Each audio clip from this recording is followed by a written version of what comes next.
Chapter 12. Bodily Integrity and Autonomy. All babies and children have the right to the autonomy and integrity of their bodies. All women and men have the right to the autonomy and integrity of their bodies. All humans have the right to the autonomy and integrity of their bodies. Animals and pets also have rights. Culture or religion is never an excuse to violate someone's bodily integrity and autonomy, personal freedom, and right to pursue happiness. How does bodily integrity and autonomy get violated? In so many horrible ways. Let's talk about animals first. With food animals, they get castrated in factory farms and mutilated in horrible ways, just to make it easier to kill and profit from them. And with pets, some people cut parts of their dog's ears and tails off. What? No way! Yes, they do it because that makes them feel better about how the dog looks. That doesn't make any sense at all. It sounds so cruel and unnecessary, like declawing a cat. Yes, declawing a cat is also very cruel. Most people don't know that it's part of the cat's very nature to be able to scratch things. And when a cat is declawed, it is not as simple as removing their nails. It's surgery with anesthetics, and there are sometimes complications and chronic pain and scar tissue. That sounds so painful. It is. And all this pain gets inflicted on a poor little cat because people care more about their furniture than the dignity and comfort of their animal companions. I would rather have some scratches on my furniture than damage my cat's claws. You are correct. Sadly, this is a perfect example of how some people will allow pain to happen to relieve pain in themselves. It is called pain transfer. I don't understand.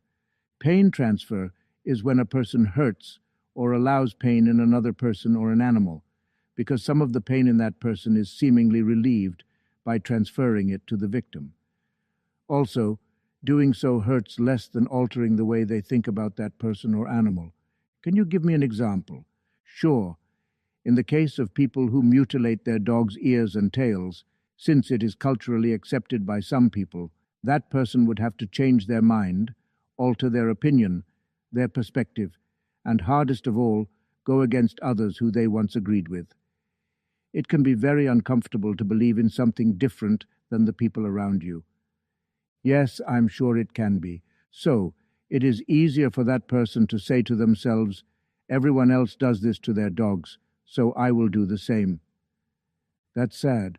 Yes, and the worst part is, because of this, nothing ever changes, and change, when it comes slowly and with great resistance. Are there other examples of bodily integrity and autonomy violations? There are many. For example, some women have balloons inserted into their breasts to make them bigger. Yes, of course, I've heard of this. Why is that funny to you? Sorry, I didn't mean to laugh. That's okay. Your laugh is a good example of how accepting we are of things which should disturb us. How are breast implants disturbing? It's another example of pain transfer, but in this case, it's transferred within the person.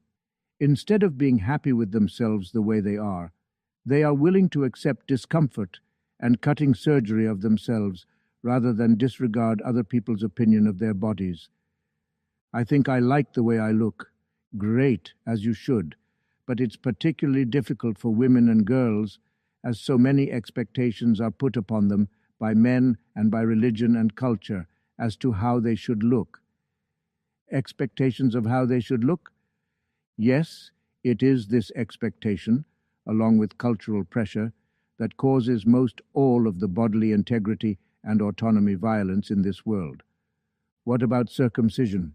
Yes, a very tragic example of bodily integrity and autonomy violence. It is very, very sad. Why do people do it to their babies? As I said before, cultural or religious pressure and pain transfer. Let me ask you a question. When a baby is born, is there anything wrong with that baby? No. If you believed in God, would you think that God made a mistake in the way a baby's body looks?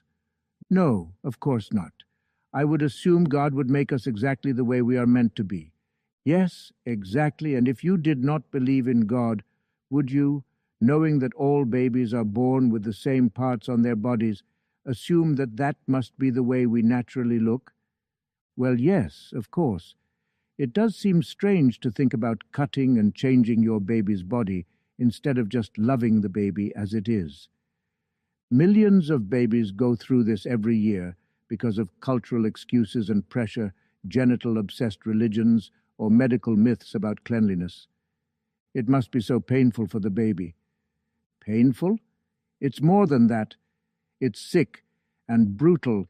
Sometimes children suffer or even die from painful complications. Oh no. Why don't they at least leave it up to the child themselves about whether to be circumcised when they are adults? Well, that would make more sense, as each of us has the right to control their own body. That's called bodily autonomy. At the very least, the decision should be their own. Wow, baby boys have it rough. Actually, both genders do, in various parts of the world and in various cultures. You mean it happens to little girls and women too? Yes, actually, sometimes it's called mutilation instead of circumcision. Really? Which one is worse? They both are worse. That doesn't make sense. Yes, it does.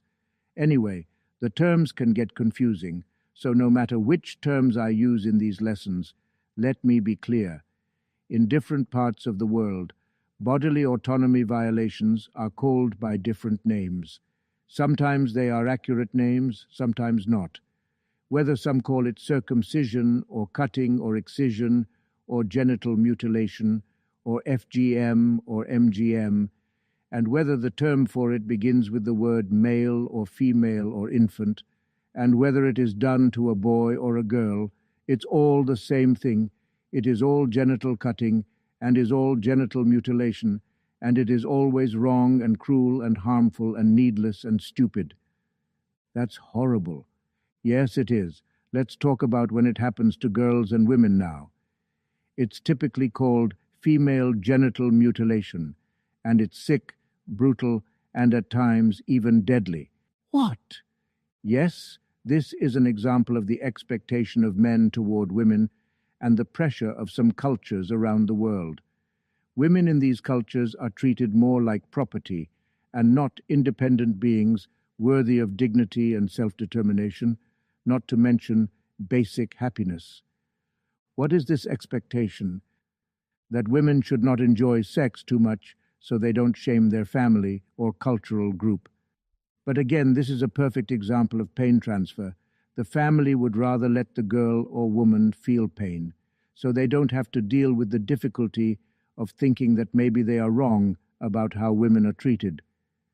Another word for this is tradition, which is basically doing something simply because it was done before. This is all so sad. It is, but remember, things can change. You must believe they can. Yes, I believe things can change, but what can I do? Any change you make in your life, any sharing of wisdom and truth with even one other person, has a rippling effect across distance and time. No way, yes way. Did you know that when the smallest particles in nature are split up, they can still behave as if they are connected, even over vast distances? Wow, yes, wow, indeed. When you talk positively with someone, that experience will be carried with that person, even without them knowing it consciously, for years and years. In this way, even one positive conversation can spread across the world. This is how every single human on earth can make the world a better place.